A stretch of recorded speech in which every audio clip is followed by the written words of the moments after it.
Qu'auriez-vous fait? Carole vient d'aménager dans un nouveau quartier. Elle a pour voisins un couple, Aline et Carlos. Carole va se présenter à ses voisins, elle a un coup de foudre pour Carlos, elle discute avec le couple, échange les contacts avec Aline. Dans son service, Carole a aussi sa collègue qui se nomme Aline.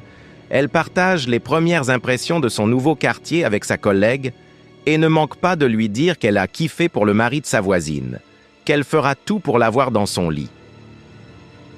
Carole peaufine soigneusement sa stratégie pour appâter Carlos. Elle connaît l'heure où il va au travail et à l'heure où il revient.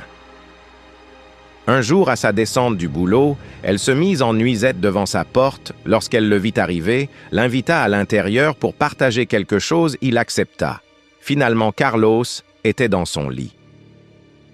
Après le départ de Carlos, elle s'empressait pour donner la nouvelle à sa collègue Aline par message sur WhatsApp.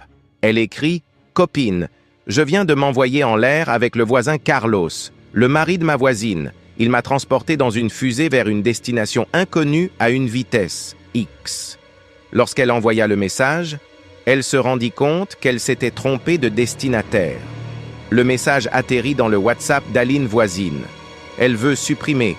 Trop tard. En ligne, les traits bleus apparaissent. De l'autre côté, Aline a sa mère venue lui rendre visite. Elle a le téléphone de sa fille en main, elle ne s'empêche pas de lire le message. « Qu'auriez-vous fait à la place de la mère d'Aline ?